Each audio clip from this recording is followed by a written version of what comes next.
C'est l'heure de la revue de presse internationale avec Natacha Vesnich. Bonjour Natacha. Bonjour Philomé. Comme dans les journaux français, la presse internationale parle beaucoup bien sûr de la présidentielle en France. Le second tour, c'est dimanche. Oui, je vous propose pour commencer un article du journal britannique The Independent, journal classé plutôt à gauche. Alors la journaliste revient sur cette campagne française qui, contrairement à ce qu'on a dit, eh bien, n'a pas du tout été terne, nous dit-elle. Les Français se sont mobilisés, se sont déplacés en masse pour les meetings politiques des différents candidats. Internet et Twitter ont été en effervescence et le débat entre Nicolas Sarkozy et François Hollande mercredi soir a été vivifiant, nous dit-elle. Pour la journaliste, les candidats n'ont pas du tout joué la comédie, ils se détestent bel et bien. Alors, la journaliste revient sur plusieurs hypothèses qui ont été formulées pendant cette campagne présidentielle française. Première hypothèse, que Sarkozy est assuré de perdre le second tour.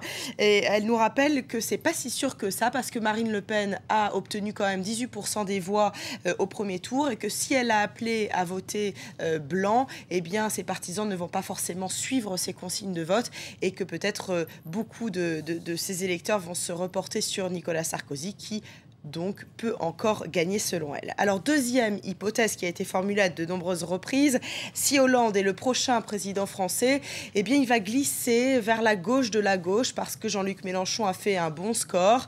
Elle nous dit que là, ce n'est pas sûr, parce que le premier tour a aussi montré que la France, l'électorat français est très complexe et qu'il tend vers la droite plus que vers la gauche. Autre supposition, Philomé, que ce sera la fin du couple franco-allemand. Si Hollande passe au second tour, eh bien là, elle nous dit que rien n'est moins sûr, une fois de plus, parce qu'Angela Merkel, finalement, se rapproche un peu du caractère de François Hollande, qu'elle est prudente, qu'elle est solide et qu'elle recherche en permanence le consensus, un peu comme François Hollande. Bref, pendant les campagnes, on fait beaucoup d'hypothèses qui ne sont pas forcément vérifiables. En tout cas, pour elle, une hypothèse se vérifiera après ce second tour. C'est que ce soit la droite ou la gauche qui passe, eh bien, le président qui sera élu sera le président du changement. Une conclusion un peu facile, verdict dimanche prochain. Exactement. Natacha Vesnich. La presse internationale revient aussi sur le sort de l'ancien Premier ministre ukrainien Yulia Tymoshenko. Elle purge 7 ans de prison pour abus de pouvoir. Oui, et The Economist s'insurge. Certes, l'ancienne Premier ministre ukrainienne n'est pas toute blanche, mais cela ne justifie en rien pour l'hebdo britannique qu'elle purge une peine si longue et qu'elle soit maltraitée en prison. Je vous rappelle qu'elle a été battue par des gardiens et que depuis, elle s'est mise en grève de la faim pour dénoncer ces mauvais traitements. Alors, The Economist s'interroge.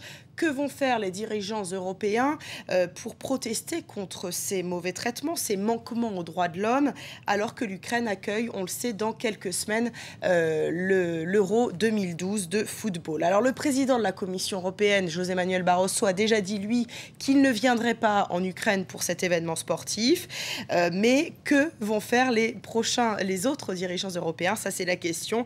The Economist nous dit quand même que l'Union européenne fait pression sur le président ukrainien Viktor Yanukovych. Elle a notamment gelé un accord de libre-échange entre l'Ukraine et l'Union européenne.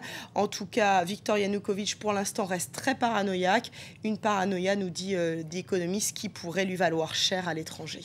Autre sujet dans la presse internationale, le dossier Chen Guangcheng. Oui, alors on en parle beaucoup. C'est ce dissident chinois qui s'est réfugié 6 jours à l'ambassade des États-Unis à Pékin et qui dit maintenant être en danger. Pour des économistes, cet avocat aveugle est le symbole de la Chine moderne. Issu d'un milieu très modeste, il est autodidacte et a été pendant des années bien vu des autorités chinoises, ça on ne le sait pas, parce que pour son engagement en faveur des handicapés, sauf qu'à un moment, eh bien, il a décidé de s'attaquer à la politique de l'enfant unique en Chine. Et là, du coup, il est devenu la bête noire des autorités chinoises. Alors, The Economist s'interroge, est-ce que ce cas Chen Guangcheng va-t-il changer les relations sino-américaines? La Chine va-t-elle privilégier sa relation avec les États-Unis?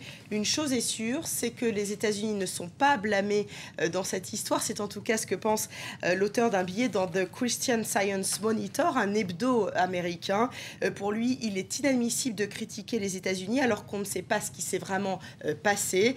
Vous savez que les États-Unis sont accusés d'avoir fait pression sur Chen pour qu'il quitte l'ambassade. Pour lui, il ne faut pas oublier qu'il n'y a qu'un seul responsable, c'est la Chine qui bafoue les droits de l'homme. Merci Natacha Vesnich. C'était la revue de presse internationale.